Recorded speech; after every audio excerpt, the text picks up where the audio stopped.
함께 이렇게 나와 주님께 기도할 수 있으니 너무나 감사합니다.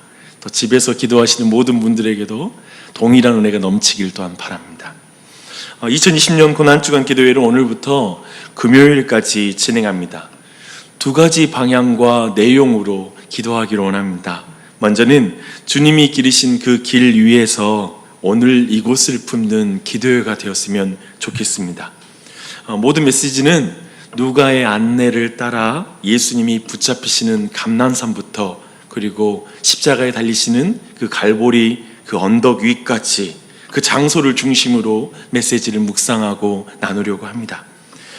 그 장소와 그 상황을 묵상하다 보면 분명히 지금 여기에서 우리를 위로하시는 그 은혜를 경험하게 될 줄 믿습니다. 그 은혜가 여러분에게 넘치기를 바랍니다. 또한 이번 기도회는 주님과 함께 고난당하는 이들을 위해 기도하는 기도회입니다. 고난당하신 주님을 묵상하면 지금 우리가 보고 있는 많은 고난당한 사람들을 품을 수 있는 마음을 갖게 돼요. 사랑을 갖게 돼요. 그리고 우리는 힘을 갖게 됩니다. 그 예수님을 다시 보고 주님의 마음으로 사람들을 품고 기도하는 기도회가 되었으면 좋겠습니다. 주 안에 사랑하는 여러분, 가정에서 교회당에서 온 교회가 기도하는 한 주가 되기를 바랍니다. 모든 기도의 동기를 특별히 오늘 말씀에서 그 기도의 힘을 받는 그런 은혜가 있었으면 좋겠습니다. 오늘 말씀의 현장은 감람산입니다. 그 직전에 계셨던 곳은 마지막 유월절 만찬이 있었던 큰 다락방이었습니다. 그곳에서 제자들은 예수님께 죽기까지 순종하겠다라고 이렇게 다짐하는 그러한 장면이 나옵니다. 그런 제자들이 이제 감람산에서 어떻게 행하는지를 한번 주목해 보십시오. 예수님은 제자들에게 유혹에 빠지지 않게 기도하라고 이렇게 부탁하십니다. 누가는 제자들이 깨어서 기도해야 되는 이유가 제자들의 유익을 위해서 그렇다라고 이렇게 말하면서 이렇게 예수님의 기도의 부탁을 말하고 있는 것입니다. 유혹에 빠지지 않게 기도하라. 그런데 마태복음을 보면 내 마음이 너무 괴로워 죽을 지경이다. 너희는 여기 머물러 나와 함께 깨어 있도록 하라 라고 이렇게 말합니다. 마태는 기도하는 그 이유, 제자들에게 기도하는 기도를 부탁하는 그 이유를 좀 다른 결로 말하고 있는 것이죠. 이제 예수님께서 고난의 잔, 십자가의 잔, 그 저주의 잔과 심판의 잔을 마셔야 하기 때문에 그분은 너무나 큰 영적인 고통 가운데 계셨고 이 일을 위해서 제자들이 함께 깨어서 기도해 달라라고 이렇게 마태는 이 기도의 부탁을 설명하고 있습니다. 사실 누가와 마태가 조금은 다른 결로 이 기도의 부탁을 말하고 있지만 사실 그 말은 동일한 말입니다. 나와 함께 깨어 기도하라. 기도하는 것은 나를 위해서 기도하는 것이며 나를 위한 기도는 곧 너희를 위한 기도이다 라는 것이죠. 그렇죠? 예수님께서 십자가를 지심은 곧 우리의 구원을 위한 기도이기도 합니다. 그래서 그 일을 위하여 기도해달라고 부탁하는 것이죠. 주 안에 사랑하는 여러분, 예수님을 따를 때 가장 먼저 배워야 되는 것은 기도입니다. 주님은 끊임없이 우리에게 기도를 가르쳐 주셨습니다. 존 파이퍼 목사님은 기도를 이렇게 정의합니다. 우리가 주님을 무한히 의지할 때 하나님은 무한히 영광을 받으신다. 우리가 주님을 기뻐할 때 주님은 무한히 영광을 받으신다. 이렇게 말합니다. 이 고난주간에 우리가 특별히 깨어 주님이 우리에게 기도를 부탁하실 때 깨어 기도하는 것은 주님께 영광을 돌리는 것이고 우리의 유익을 위한 것입니다. 맞습니까? 참으로 그러합니다. 그러한 가운데 확신을 가지고 이 한 주 동안 기도했으면 좋겠어요. 마음의 영적인 소원을 가지고 이 주님께서 이 시국에 이 상황 속에 우리에게 깨어 기도하라는 그 부탁 앞에 그리고 그 명령 앞에 순종의 예배를 드리는 이 한 주가 되시길 바랍니다. 사실 감람산에서 예수님은 제자들에게 마지막까지 기도를 가르쳐 주시고 있다라고 우리는 볼 수 있습니다. 그분은 돌 던진 만큼 가서 무릎을 꿇고 기도하십니다. 기도할 때 그분의 겸손한 태도가 드러납니다. 예수님의 기도는 또한 순종이 무엇인지를 우리에게 보여주고 있습니다. 우리의 뜻이 있지만 하나님의 뜻이 이루어지도록 기도하고 계십니다. 그래서 자신의 뜻을 하나님의 뜻 앞에 쳐서 복종시키는 기도가 바로 예수 그리스도의 기도입니다. 기도의 자리는 사실 나의 뜻과 하나님의 뜻이 부딪히는 그런 장소가 바로 기도의 자리입니다. 그러나 참된 성도에게서 늘 하나님의 뜻이 나의 뜻을 이깁니다. 그 은혜가 있기를 바랍니다. 코로나19로 인해 우리가 배우는 게 무엇입니까? 정말 이 작은 바이러스가 이 바이러스 앞에 인간이 얼마나 무력한지, 인간의 과학, 인간이 이루었던 경제 시스템, 모든 것들이 망가질 수 있다는 걸 우리가 경험하고 있지 않습니까? 그 앞에 얼마나 인간이 무력한지를 보고 있지 않습니까? 사랑하는 여러분, 지금은 겸손하게 하나님 앞에 무릎 꿇을 때입니다. 겸손해져야 됩니다. 다시 기도해야 됩니다. 그리고 주님의 뜻을 묻고 이 상황 속에 하나님의 뜻이 이루어지게 해달라고 기도해야 됩니다. 이것이 주님이 하신 기도였습니다. 내 뜻이 아니라 주님의 뜻이 이루어지게 해달라고 간구한 게 기도입니다. 겸손하게 주님의 뜻이 이루어지게 해달라는 그 기도는 정말 강력한 기도입니다. 이 기도를 드리는 이 아침이 되시길 바랍니다. 누가는 주님이 힘쓰고 애써 더욱 간절히 기도하셨고 땀이 핏방울처럼 되었다라고 이렇게 말하고 있습니다. 지금 엄청난 간절함과 그리고 갈망을 가지고 기도하고 있는 것입니다. 우리식으로 말하면 소나무 뿌리를 몇 개 뽑는 것이죠. 그리고 그만큼 간절히 부르짖어 기도하고 있다, 진액을 다 쏟아서 기도하고 있다라고 말할 수 있습니다.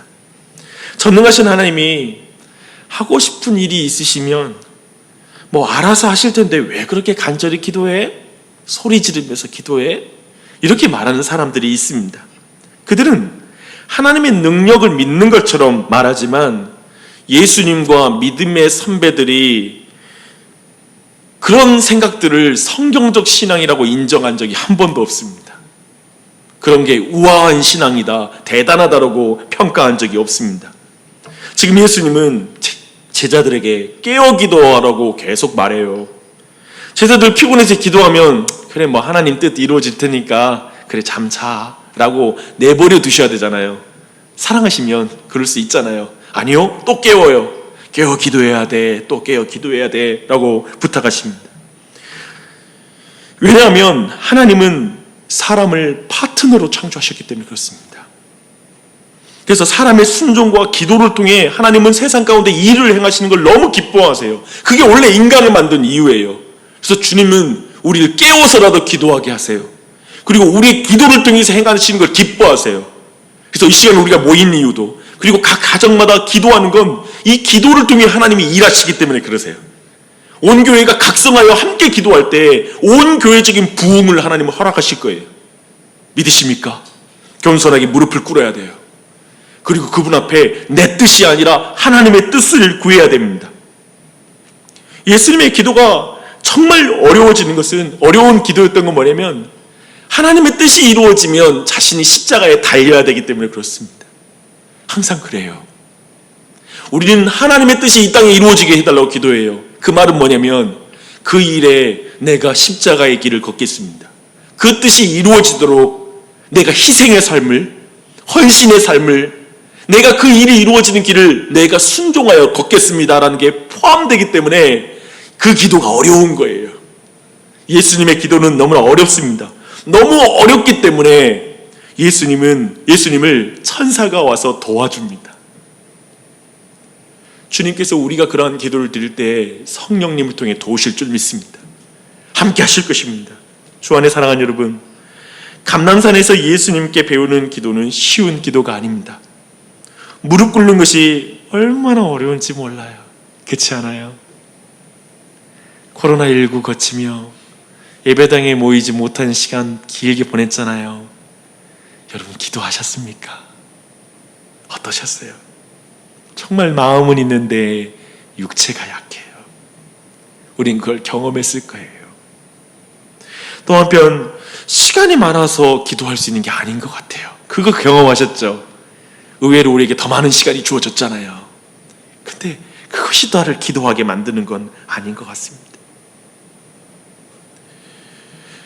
어렵게 기도한다고 해서 또한 이렇게 이 자리에 왔다고 해서 우리가 참된 기도를 할 수 있는 것도 아닌 것 같아요.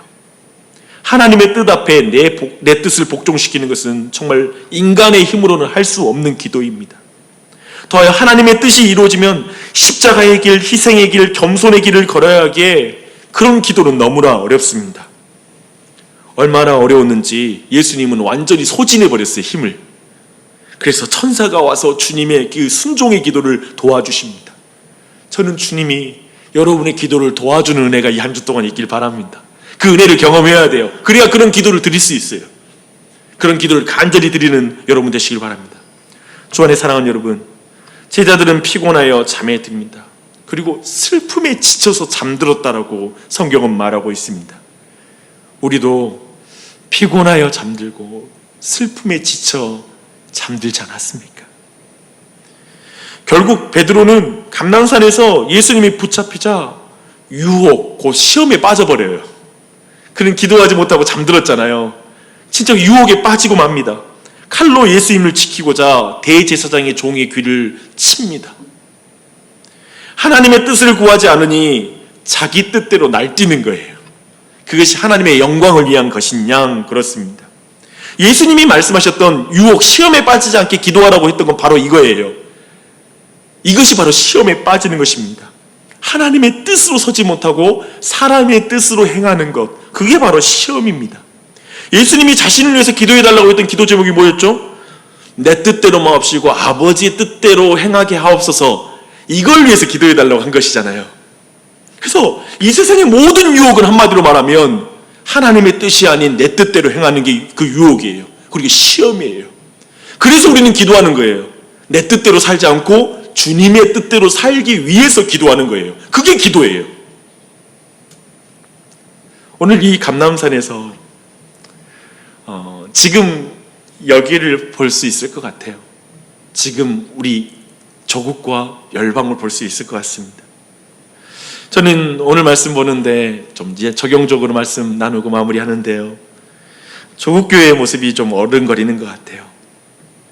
어쩌면 주님은 이 순간에 이 모든 상황을 보면서 웃고 계시지 않을 것 같아요. 주님도 이 고통의 길을 같이 걷고 계시고 바라보고 계시며 우리에게 이런 부탁을 하시는 것 같아요. 기도해라. 깨어 있어야 된다. 깨어 있어서 너희들 시험에 빠지면 안 된다. 유혹에 빠지면 안 된다라고 주님이 우리에게 부탁하고 계시는 것 같습니다. 근데 혹시 우리가 잠들어 있지는 않는지요? 영적으로 잠들어 있지 않는지 우리 자신을 돌아보았으면 좋겠습니다. 어쩌면 거기에는 우리 자신이 포함되어 비난할 기회도 없고요. 그저 우리 자신이 정직하게 내가 지금 잠들어 있지 않았는가, 내가 정말 주님 앞에 깨어 있었는지를 돌아보았으면 좋겠습니다. 기도하지 않으니 유혹에 빠지진 않았습니까? 나의 뜻, 내 욕심, 이기적인 신자와 교회들이 보이지 않습니까? 희생하기는커녕 어쩌면 요즘은 교회들이 세상을 향해 칼을 휘둘르고 있는 모습도 있는 것 같습니다. 정치적인 힘으로 세상을 위협하는 모습들도 보이는 것 같습니다. 하나님의 뜻을 구하지 못하는 예배는 마치 사울의 예배처럼 순종이 없는 제사가 되어버리지 않습니까? 그래서 많은 교회의 모습들이 종교적인 모습은 있을지 모르지만 정말 하나님의 뜻일까? 저게 하나님의 뜻일까라고 반문하게 되는 모습들을 행하는 모습들이 지금 우리 안에 있지는 않는지를 돌아보았으면 좋겠습니다. 이번 한 주 동안 감람산에서 기도로 초대하는 예수님의 초대에 다시 반응하는 그 은혜가 여러분 모두에게 있기를 바랍니다. 다시 기도하는 은혜가 우리 모두에게 임하기를 축복합니다. 지금 그래서 그 자리에서 감람산에서 다시 여기를 품고 지금 이곳을 품고 우리 가정을 품고 그리고 직장을 품고 그리고 교회를 품고 기도하는 여러분이 되시길 바랍니다. 예수님이 고난당한 것은 고난당한 자들을 구원하기 위해서 그 일을 당하셨잖아요. 그래서 이 기도회가 고난당한 자를 품는 기도회, 예수님과 함께 그렇게 기도하는 기도회가 되기를 간절히 바랍니다.